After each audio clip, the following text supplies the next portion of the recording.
is that? Oh. Stop it! Guess who, Liz? Oh.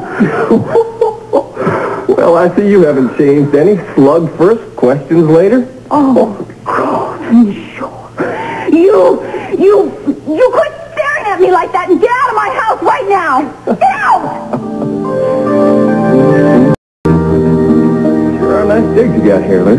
Oh, I do not want to continue this conversation. I want you to get out of my house, Tell you Colton. something, honey. You didn't just come out good. You came out spectacular. Oh. I don't know what that doctor is doing for you, but it sure is mighty good medicine. What did you do? Did you go deaf in the Marines? I said out. Get out of my house. You got married because I'll tell you, if you went back home now, people would not recognize you. They would think some New York model was walking through town. Why did you come here? How long has it been since we've seen each other? What, 5 years? I don't know. Ever since you joined the service, I don't know. I don't care. All I do know is you're not listening. You have a very thick skull. My husband is coming home, and he is expecting a very, very important evening with me, and I'm not going to have him find some strange relative standing around in my living room. Stop playing games with me and get out! Oh, I don't know how in the world these lobsters survived it, but I did not survive this trip to the market. Oh, gosh. Well, Mama, why didn't you just call me? I would have helped you out. Colton, I'm going to faint. No, don't do that. Honey, when did you get here? Why didn't you call me? Well, I should have called, I know, but... Oh, Charlie, when did you get out of the Marines? I didn't know. Would you listen to me, please? Early. Oh, for heaven's sake, how in the world did you ever get Slow down. I'll tell you everything. Oh, my baby boy is back. Oh, Charlie, listen to me, please. Is there something wrong? Yes, there is something wrong. Tony is coming home, and that baby has not been fed, nor has she been changed. And there's no way in God's earth to explain to him who this man is. Oh, that's no problem. Yes, it is. Well, things are a little complicated around here, son. But we'll sort it all out. We'll sort it all out. You just come here and tell me, when did you leave the West Coast? Sort it out someplace else. Look, I am going to take BJ, and I am going to go upstairs, and I'm going to call Tony and find exactly when he's coming home. Are you listening to me? And then I want you out of here. When I come down here, I want you gone. Listen to me.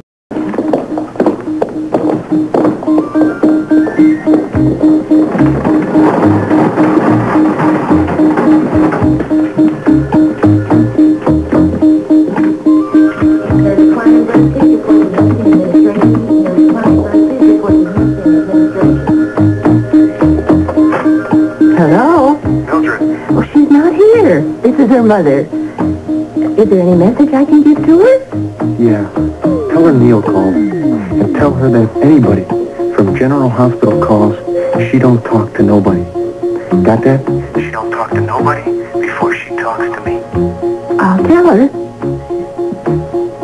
I mean, would this sort of sloppiness be tolerated even in a backwoods sheriff's department? Well, I mean, would it be tolerated even in any kind of a business? No, it wouldn't.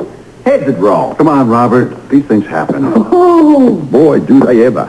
But in this police department, under my jurisdiction, I mean, with Anna Devane's life on the line here, I don't believe this. Scorpio. When I've told you over and over again, if the Grant Putnam file came across this desk, it's still here. I'm sorry, but we have very tough procedures, and you ought to know you set them up. Yeah, well, they've gone the way of the West since my time. I mean, sure, the police should sit up blue in the face, reading these files. They hand it to Putnam on a silver platter, and we louse it up.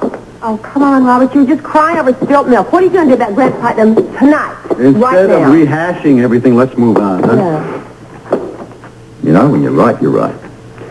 Stan, do you suppose you could handle a phone call for me? What's that remark supposed to mean? Well, you know, I wouldn't want to push the Port Charles Police Department beyond their capacity.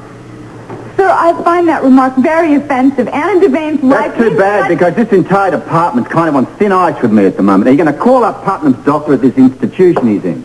When the crazies are the ones that let him out in the first place. Now, what I want possible place he had a job, friends, addresses, phone numbers, anything. Just get on it. Yes, sir. Robert, I know what you're going through, but that girl left here in tears. Sam thinks you're trying to accuse her.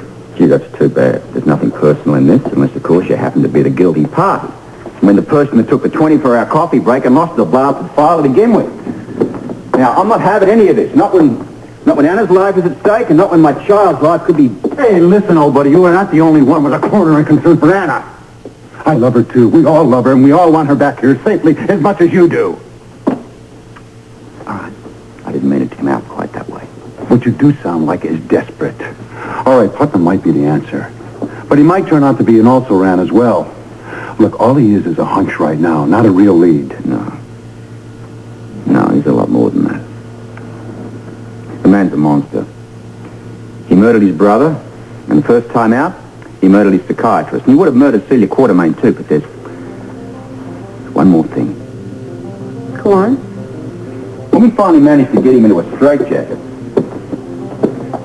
I'll never forget the look on his face of totally committed hatred, totally committed evil. So don't tell me that Putnam's not the boy, because I know he's out there somewhere committed to my death and destruction. Made my blood run cold. So it's like a machine trying to get even with Robert Scorpio. Right. To get at me. To get me. Through the ones I love. Putnam has Anna. Wherever she is. She's still alive.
I'm not dead yet.